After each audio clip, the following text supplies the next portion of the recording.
தந்துள்ள விசிலுக்கு சொந்தக்காரரே,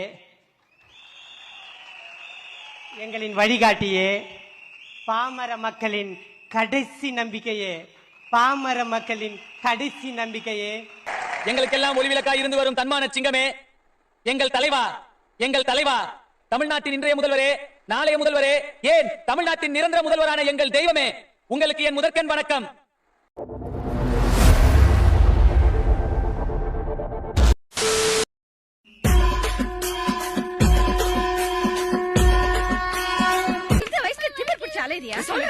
அவன் அடிக்காத.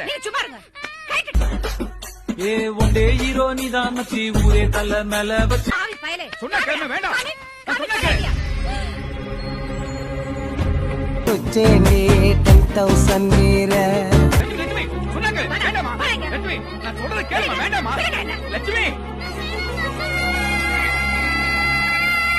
டிவிகேல இருக்கவனுக்கு மாதிரி ஒரு தற்கொலை நான் லைஃப்ல பார்த்தது இல்லை.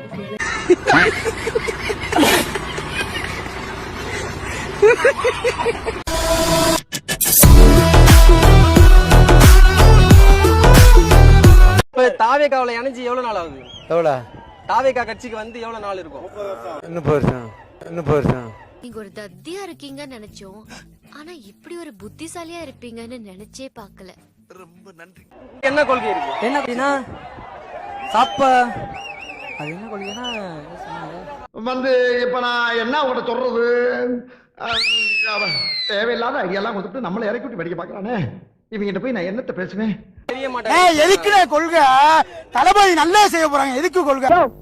உங்களை மாதிரி இடவட்டங்களை ஒழிச்சாதான் அந்த மாதிரி கிழவனுங்களை ஒழிக்க முடியும். வெட்டி பயலுவா, வெறும் பயலுவா.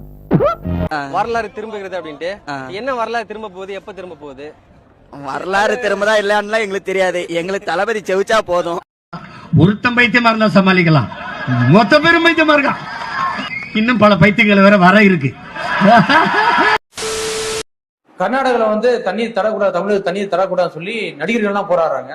ஆனா தமிழ்நாட்டில் உள்ள நடிகர்கள் எல்லாம் அமைதியா இருக்காங்க. என்ன காரணம்? அதாவது கர்நாடகாவில் இருக்கின்ற நடிகர்கள் எல்லாம் தன்மானம்னு ஒண்ணு இருக்கு, சுயமரியாதை இருக்கு, இது ஏன் மாநிலம் அப்படின்ற ஒரு பற்று இருக்கு. ஆனா தமிழ்நாட்டில் இருக்கின்ற நடிகர்களுக்கு அது இருக்கா என்னன்னு தெரியல. விஜய்க்கு இருக்கா? விஜய்க்கு இருக்கு, அவர் வாயை திறக்கலையே. அவர் வெளிப்படையா யார் எந்த கருத்து சொல்ல முடியாது. ஏற்கனவே அவர் லியோ படம் பிரச்சனையில இருக்கிறாரு, அவர் அந்த பிரச்சனையில இருக்காரு. எப்படியாவது அதனால எந்த பாதிப்பு வந்துடக்கூடாது அப்படின்றதுக்காக திரு விஜய் அவர்கள் மௌனமா இருக்காரு. எவ்வளவு கேவலமான விஷயத்தை எவ்வளவு பெருமையா சொல்றான் பாத்தீங்களா? ஏப்பா நீ வெக்கப்படவே மாட்டியா? பிஜேபியை சமரசம் இல்லாமல் தமிழக வெற்றி கழகம் எதிர்க்கும். அதில் எந்த மாற்று கருத்தும் கிடையாது. தமிழ்நாட்டில் மட்டுமல்ல, மகாராஷ்டிராவிலும் மூர்க்கமாக நாங்கள் உங்களை எதிர்ப்போம். பேசியாச்சா? அந்த பிள்ளைக்கு தமிழ் தெரியாது.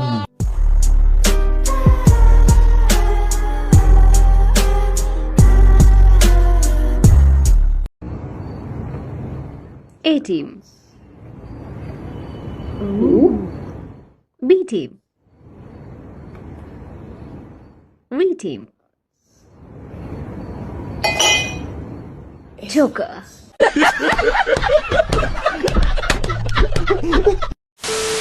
சீமான் வந்துட்டு இப்ப புதுசா ஒண்ணு ஆரம்பிச்சிருக்காரு. நீங்க வந்துட்டு கிறிஸ்துவர்களா இருந்தீங்கன்னா விஜய்க்கு ஓட்டு போடுங்க, தமிழனா இருந்தீங்கன்னா எனக்கு ஓட்டு போடுங்க அப்படின்னு ஏதோ ஒண்ணு பேசியிருக்காரு. இதுல எனக்கு புரியல, எப்படி அந்த திமுக கார வந்து ஜோசப் விஜய்னு ஒரு செட் பண்ண ஆரம்பிச்சானே, இப்ப அதையே கையில் எடுத்திருக்காரா சீமான்? ஏன் இந்த அளவுக்கு போயிட்டீங்க? சுதன் அவர்கள் ஒரு கேள்வியை முன்வைத்திருக்கிறார். விஜய் என்பவர் கிறிஸ்தவர் என்று சொல்லி இப்பொழுது கிறிஸ்தவர்கள் மத்தியிலே பேசப்படுகிறது. அதனால் கிறிஸ்தவர்கள் ஓட்டு விஜய்க்கு மாறும் அப்படின்னு சொல்லி கொஞ்சம் பேசப்பட்டது. கரூர் சம்பவத்துக்கு பின்பாக அந்த நிலைமை கொஞ்சம் கேள்விக்கு உள்ளாக இருக்கிறது.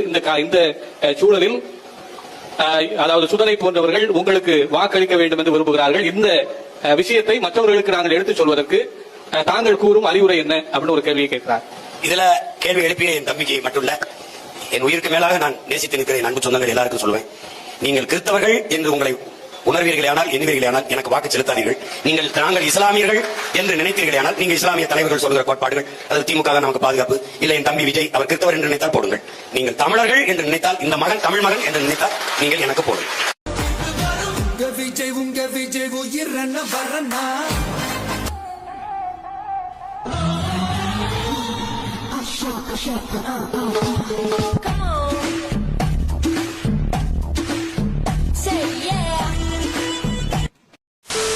வரக்கூடிய டிசம்பர் 4ஆம் தேதி சேலத்திலிருந்து மறுபடியும் மக்கள் சந்திப்பு பயணத்தை தொடங்க இருக்காரு தாவேக தலைவர் விஜய்.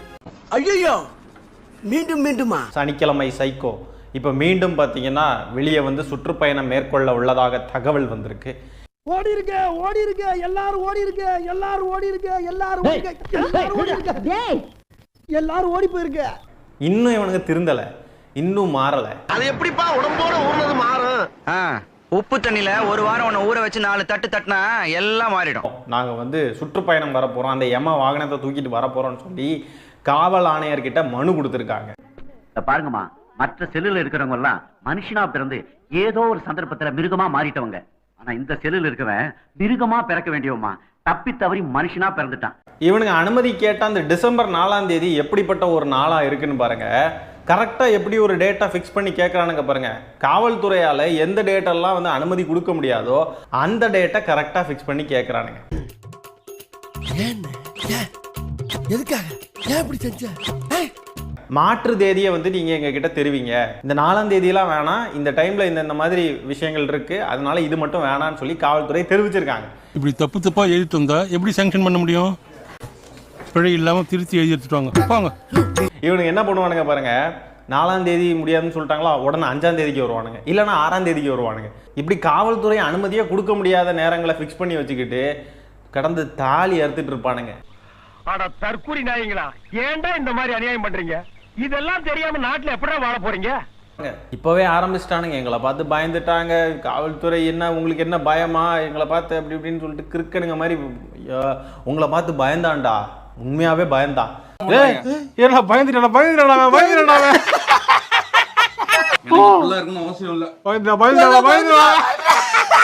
எங்க போய் எத்தனை பேரை கொல்ல போறீங்களோ தெரியலையான்னு ஒரு பயம் இருக்கு. யாரோ எங்கள் வாக்கை பறிப்பது யாரோ? எங்கள் வாக்கை பறிப்பது BJP, ECI, election commission of India. உங்க அண்ணன் சொல்லி தரலையா? உங்க அண்ணனே சொல்ல மாட்டேங்கிறாரு. BJP, ECI, state election commission கிடையாது. உங்க அண்ணனுக்கு தெரிஞ்சா தானே? இந்திய அரசியல் சாசனம் நம்ம தமிழ்நாட்டில் இருக்கிற எல்லாருக்குமே கொடுத்திருக்க உரிமையில ரொம்ப ரொம்ப முக்கியமானது ஓட்டிங் ரைட், வாக்குரிமை. ஒரு மனுஷன் உயிரோட இருக்கான்னு அடையாளமா இருக்கிறதுல அவனோட ஓட்டுரிமை ரொம்ப முக்கியம். அக்டோபர் 27 அனௌன்ஸ் பண்ணி 4 நவம்பர் இம்ப்ளிமெண்ட் பண்ணதுக்கு அப்புறம் 10 நாள் கழிச்சு உங்க அண்ணன் ஆடி அசைஞ்சு வந்து எஸ்ஐஆர்னா என்னன்னு சொல்றாரு. அதுக்குள்ள ஃபார்ம் எல்லாம் நிறைய கொடுத்தும் முடிச்சாரு. முக்கியமான ஒரு டிவிகே தோழர்களுக்கு அந்த ஃபார்ம் கிடைக்க மாட்டேங்குது, கொடுக்க மாட்டேங்கிறாங்க அப்படின்ற சில கம்ப்ளைண்ட்ஸ். இது யார் பண்றாங்க அப்படின்னு நான் சொல்லி தெரியணும் அவசியம் இல்லை. இவருக்கு ஆட்சியாளர்கள் நம்மளுக்கு கைப்பாவையா இருக்கக்கூடிய சில பேர் வந்து இதை ஸ்டார்ட் பண்ணிருக்காங்க. டிவிக்கு ஃபார்ம் கிடைக்கல, அதுக்கு டிஎம்கே தான் காரணம். ஃபார்ம் என்ன டிஎம்கே கொடுக்குறாங்களா? நேற்று எஸ்ஐஆர் பத்தி ஒரு வீடியோ போட்டிருக்கான். அதுல வந்து டிஎம்கே வந்து ஃபார்ம் எல்லாம் டிவிகே ஃபேன்ஸ் கொடுக்காம தடுக்குதான். எலெக்ஷன் கமிஷன் உங்களை மதிக்கல, கூப்பிடல. ஆனா டிஎம்கே உங்களை மதிச்சு அனைத்து கட்சி கொடுத்து கூட்டுச்சு. ஆனா டிஎம்கே கூட்டுச்சு, நீங்க வரல. பைத்திய காரணங்களா? எலெக்ஷன் கமிஷன் ஆஃப் இந்தியா இல்ல பிஜேபின்னு சொல்றதுக்கு அவ்வளவு பயம் இருக்குல்ல? அசிங்கமா இல்ல? உங்களை நம்பி வரவங்களை இப்படி மிஸ்இன்ஃபர்மேஷன் கொடுத்து அவங்களை ஏமாத்துறதுல உங்களுக்கு அசிங்கமாவே இல்லையா? நீங்களாம் ஒரு தலைவரா? மானமா எனக்கா? அதெல்லாம் இருக்க வேண்டாம் சொல்லியா? எனக்கு எல்லாம் போய் பல வருஷம் ஆகி போச்சு. ஏன் சொல்லிட்டு இருக்க? ஆசைய பாரு. ஒருத்தர் சொல்றான் எஸ்ஐஆர் தான் வருஷம் நடக்குதுல்ல, அதுக்கு எதுக்கு போராட்டம் பண்றீங்கன்னு தாவே காக்காரு. ஆனுவல் சமரி ரிவிஷனுக்கு எஸ்எஸ்ஆருக்கு எஸ்ஐஆருக்கு டிஃபரன்ஸ் என்னன்னு எக்கச்சக்கமான பேரு இன்ஃபர்மேட்டிவா வீடியோ போட்டிருக்காங்க. அது எல்லாத்தையும் இக்னோர் பண்ணிட்டு இன்னைக்கு உட்கார்ந்து போராட்டம் பண்றாங்களா அவங்க. காமராஜர் அந்த காலத்திலே சத்துணவுல இருந்து எல்லா திட்டமும் போட்டு ஸ்கூல் ஆரம்பிச்சாரு. அப்படியும் இந்த மாதிரி தற்கொலை படிக்காம ஏன் உசுரம் வாங்குது? ஒரு எஃபிஷியன்ட் கட்சியா இருந்தா பீகார்ல நடக்கும் போது எஸ்ஐஆர் நடக்கும் போதே அடுத்தது தமிழ்நாட்டு எலெக்ஷன் நமக்கு தான் பிரச்சனை வரும் அப்படின்னு யோசிச்சு செயல்படுற அளவுக்கு கூட இந்த கட்சிக்கு திறமை இல்லையா? டிஎம்கே அப்பல இருந்தே செயல்பட ஆரம்பிச்சிருச்சு. இத கேள்வி கேட்டோம்னா இவனுங்க ஊபி 200 ரூபான்னு தூக்கிட்டு வருவானுங்க. உனக்கெல்லாம் வெக்கமே இல்லையாடா? சோறு தானே திங்கிற? எரிச்சல் வருது இவனை, நான் கெட்ட வாரத்துல திட்டி போயிருவேன். அப்புறம் பெத்தம் கொதிக்குது உன்னை பார்க்க போயிரு. உங்க கட்சியில இருக்கிற பிரச்சனைகளை ஃபர்ஸ்ட் பார்த்து அதை கேள்வி கேட்டு சரி பண்ணி அரசியலை கத்துக்கிற வழிய பாருங்க. முட்டா பயில சார், அவங்க எல்லாம் அறிவியட்ட பயில சார். இவங்களை போன ஊசி போட்டு கொண்டு வரணும், ஊசி போட்டு கொண்டு கடல் எள்ளி போட்டணும். அதை விட்டுட்டு இங்க இருக்கிறவங்களை எல்லாம் அபியூஸ் பண்ணிட்டு சுத்திட்டு பிஜேபின்னு வாயில கூட சொல்ல முடியாத அளவுக்கு தான் உங்களுக்கு கட்சி இருக்கு இப்போதைக்கு.